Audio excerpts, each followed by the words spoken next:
زندگی تو اللہ نے جنت کی رکھی ہے، جہاں ہمیشہ ہمیشہ رہنا ہے اور کبھی نہ مرنا ہے۔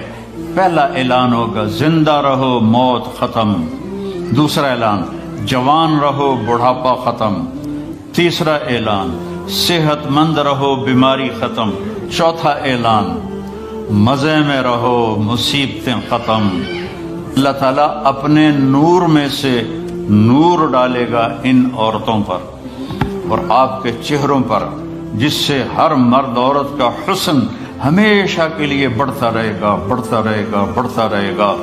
زندگی تو اللہ نے موت کے بعد رکھی ہے، ہماری چھٹی ہے موت، ہماری چھٹی ہے موت۔ میرے نبی نے دنیا سے جاتے ہوئے فرمایا لیس علی ابیک کرب بعد اليوم، آج کے بعد تیرے باپ کے دکھوں کا زمانہ ختم ہو گیا، اب راحت کا زمانہ شروع ہو گیا۔ زندگی تو اللہ نے جنت کی رکھی ہے، جہاں ہمیشہ ہمیشہ رہنا ہے اور کبھی نہ مرنا ہے۔ پہلا اعلان ہوگا زندہ رہو موت ختم، دوسرا اعلان جوان رہو بڑھاپا ختم، تیسرا اعلان صحت مند رہو بیماری ختم، چوتھا اعلان مزے میں رہو مصیبتیں ختم، غربت ختم، ہمیش ہمیش کی زندگی پاؤ، مبارک ہو۔ اور اللہ تعالیٰ اپنے نور میں سے نور ڈالے گا ان عورتوں پر اور آپ کے چہروں پر، جس سے ہر مرد عورت کا حسن ہمیشہ کے لیے بڑھتا رہے گا، بڑھتا رہے گا، بڑھتا رہے گا۔ سب سے چھوٹا جنتی، جس سے نیچے جنتی کوئی نہیں ہے، 1 بیڈ روم، وہ جب دوزخ سے نکلے گا اور جنت میں جائے گا تو 80,000 نوکر اس کا استقبال کریں۔ یہاں تو آپ نوکر رکھ نہیں سکتے، گاڑی ہوتی ہے روز رائس اور پیٹرول آپ پا رہے ہوں گے۔ میرا ایک دوست نے مجھے گاڑی میں بٹھایا، کئی سال پرانی بات، کہا جی یہ مے بیک کہتے ہیں، مے بیک ہے؟ ہاں یہ مے بیک ہے، 2.5 لاکھ پاؤنڈ کی ہے۔ تو میں نے کہا اچھا تو اس کا ڈرائیور کون ہے؟ ان کا جی ڈرائیونگ تو ہم خود کرتے ہیں۔ میں نے کہا پھر ہماری سزوکی اچھی ہے، ہمارا ڈرائیور ہوتا ہے۔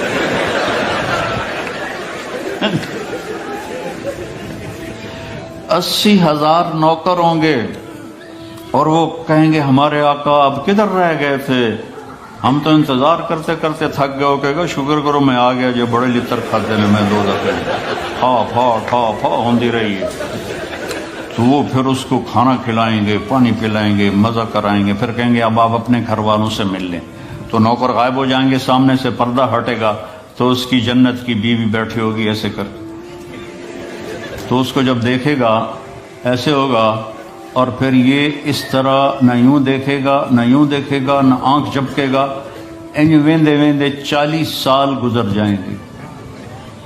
40 سال، وہاں ٹائم کوئی نہیں، دنیا کے لحاظ سے میرے نبی بتا رہے ہیں 40 سال سے دیکھتا رہے اور مزہ لے رہا ہے، وہ بھی مزہ لے رہی ہے۔ ادھر 4 منٹ بیوی کو دیکھو کہے گی خیر ہے کی ہو گیا جناب نے، بیوی خامد کو لے کے تو کہے گی خیر تھا کی ہو گیا، کیوں ویکھی جانی۔ 40 سال اس کو صرف دیکھنے کا مزہ لے گا۔ تو زندگی تو اللہ نے موت کے بعد رکھی ہے، ہماری چھٹی ہے موت، ہماری چھٹی ہے موت۔ میرے نبی نے دنیا سے جاتے ہوئے فرمایا لیس علی ابیک کرب بعد اليوم، آج کے بعد تیرے باپ کے دکھوں کا زمانہ ختم ہو گیا، اب راحت کا زمانہ شروع ہو گیا۔ ہمیشہ کی خوبصورت زندگی اور جنت میں تختوں پر بیٹھے ہوئے، اور آئیں گے نوکر سلامن سلاما سلامن سلاما، اتنے لاکھوں کروڑوں نوکر سلام کریں گے تو 1-2-4 مسافے کرنے والے مل جائیں، مینو پوچھ کے ویکھو کتنا میں اپنے آپ نو دبا کے رکھنا ہوا، یہ سارا دکھ ہے، مار کے مٹی ہو جاؤنا ہے، تو آدمی کا سر اوپر ہو جاتا ہے۔ لاکھوں نوکر کہیں سلام علیکم سلام علیکم، بڑے خوش ہوں گے یار، دیکھو کتنے نوکر سلام کر رہے ہیں۔ ایک دم دروازہ کھلیں گے اور فرشتے آئیں گے، سلام علیکم جناب ہم بھی سلام پیش کرتے ہیں. وہ کہیں گے تم فرشتے نورانی ہمیں کیوں سلام کر رہے ہو؟ کہیں گے بما صبرتم، جو لندن میں آپ نے صبر کی زندگی گزاری اس کی وجہ سے ہم آپ کو سلام پیش کر رہے ہیں. فرشتوں کے سلام کا نشہ باقی ہوگا کہ ایک دم میرے اللہ کا عرش کھلے گا اور اللہ سامنے اپنا دیدار کرا کے کہے گا سلام قول من رب الرحیم، میرے بندو بندیو اب تمہارا رب بھی تمہیں سلام پیش کرتا ہے. پھر اللہ کہے گا خوش ہو؟ کہیں گے یہ خوش ہے. راضی ہو؟ کہیں گے راضی. کہیں گے اب میں تمہیں جنت سے اعلیٰ چیز نہ دے دوں؟ کہیں گے اللہ جنت سے اعلیٰ کیا ہے؟ تو اللہ فرمائیں گے جاؤ میں راضی ہو گیا، اب کبھی ناراض نہیں ہوں. یہ ساری زندگی جو دنیا میں اللہ کی مان کے چلتے رہے، آج اللہ اس کا صلہ دے رہا ہے. نہ ختم ہونے والی زندگی اللہ آپ کو دے رہا ہے. تو کوئی لمبے چوڑے آداب نہیں ہیں. ایک نماز پوری ہو، روزے پورے ہوں، اور اپنی 24 گھنٹے کی زندگی میں اس زبان سے کسی کو دکھ نہ دو. ہو جائے تو معافی مانگ لو، بشر ہو ہی جاتا ہے معافی مانگ لو. کیونکہ اس کو دبانا جو ہوتا ہے نا، بریک لگانا، یہ بڑا مشکل کام ہوتا ہے. لیکن اگر آپ پریکٹس کریں گے تو انشاءاللہ آپ کو پھر اس میں بھی مزہ آئے گا. پی جا ایام کی تلخی کو بھی ہنس کے، ناصر غم کو سہنے میں بھی قدرت نے مزہ رکھا ہے. اس میں بھی اللہ تعالیٰ نے ایک مزہ رکھا ہے. اپنی زندگی میں سچ کو لاؤ، سچ بولو، جھوٹ نہ بولو. ہمارے ملک میں تو بہت جھوٹ بولا جاتا ہے، یہاں کم ہے، لیکن چونکہ اپنے ہی لوگ ہیں تو پتہ نہیں کی 2 نمبری کو. جھوٹ نہ بولو، سچ بولو، سچائی کو ساتھی بناؤ. نمبر 2 پر کسی کو دھوکہ نہ دو. اس ملک نے آپ کو پاسپورٹ دیا، آپ کسی اسلامی ملک میں 50 سال گزار دو، آپ کو پاسپورٹ نہیں دوں. یہاں 5 سال گزارتے تو میں پاسپورٹ دے دیتے ہیں، مالکانہ حقوق دے دیتے ہیں، ساری آپ کو سہولتیں دے دیتے ہیں. تو ان ملک والوں سے آپ دغا نہ کرو، ان کے قانون کی وائلیشن نہ کرو، اور جیلی کام نہ کرو، بلکہ جیسے یہ آپ کے ساتھ اچھے ہیں آپ بھی ان کے ساتھ اچھے بن کے چلیں اور ان کے قانون کی پابندی کر کے چلیں. یہاں کئی نوجوان آتے ہیں، وہ یہاں کی لڑکیوں سے شادی کرتے ہیں پیپر بنانے کے لیے.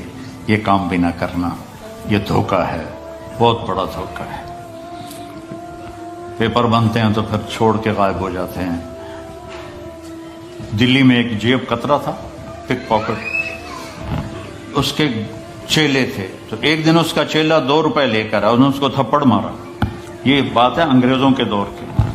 وہ صرف 2 روپے پورے دن میں. کہا استاد آج ایک بڑی موٹی جیب کاٹی تھی، ایک انگریز کی جیب کاٹی تھی. لیکن 2 قدم چلا تو مجھے خیال آیا کہ قیامت کا دن عیسیٰ علیہ السلام نے اگر میرے نبی کو تانا دے دیا، گلہ دے دیا کہ آپ کے امتی نے میرے امتی کی جیب کاٹی، تو میرے نبی کو شرمندہ ہونا پڑے گا. تو میں نے جا کے اس کو واپس کر دیا. 2 روپے اپنے دیکھے کھا کے لیا. تو وہ رونے لگا اور جیب سے 10 روپے نکالے کا، یہ تیرا آج کا انعام ہے. تو یہاں ایسے زندگی گزارو کہ کل قیامت کے دن عیسیٰ علیہ السلام گلہ نہ دیں ہمارے نبی کو کہ آپ کے امتی نے میرے امتی کے ساتھ یہ کیا. اس طرح زندگی گزارو. آپ سچائی کی ایک پہچان بن جاؤ، دیانتداری کی پہچان بن جاؤ، الفت و محبت کی پہچان بن جاؤ. اور پھر کبھی ہو جائے غلطی تو معافی مانگ لو تو اللہ معاف کر دے گا. تو نیت کرتے ہو سارے؟ تبلیغ میں 3 دن لگا لیا کرو، ایک ویکنڈ تبلیغ میں لگا لیا کرو، انشاءاللہ آپ کو بہت فائدہ ہوگا. اور قرآن کے ساتھ کچھ وقت گزارا کرو، قرآن کے ساتھ کچھ وقت گزارا کرو. یہ قرآن واحد کتاب ہے جو لا ریب فیہ کا اعلان کرتی ہے، شک و شبہ سے بالا تر کتاب. لیکن اس پر ستم پوری امت کر رہی، عرب بھی اور غیر عرب بھی. اور اس قسم کے خطیب بن گئے ہیں. ہمارے وہاں ایک مولوی صاحب جمعے کی تقریر کر رہے تھے، یوسف علیہ السلام کا قصہ سنا رہے تھے، جو قرآن کے ساتھ جو حشر ہوتا ہے. جب یوسف علیہ السلام انہوں نے بھائیوں نے کھوئے سٹیا دیا، آگے بھول گئی.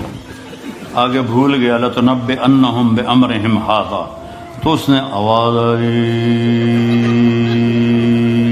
لمبا کر کے یاد کر رہا ہے، نہیں یاد آیا، پھر اوے لوگو سن لو مولوی دا مسئلہ، پھر نہ آکھے جے مولوی نے دسیا نہیں۔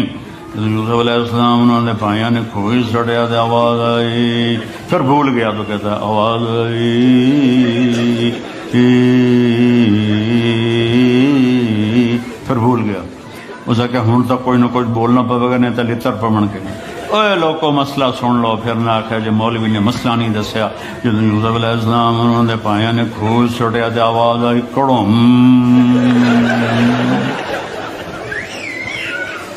یہ قرآن کے ساتھ ہو رہا۔ کچھ وقت قرآن کو دو، اپنے نبی کی زندگی پڑھو، غلطی ہو جائے معافی مانگنے میں جلدی کرو، کوئی آپ پر زیادتی کر جائے تو معاف کرنے میں جلدی کرو، تو انشاءاللہ ایمان پہ مر گئے تو موجی موجی۔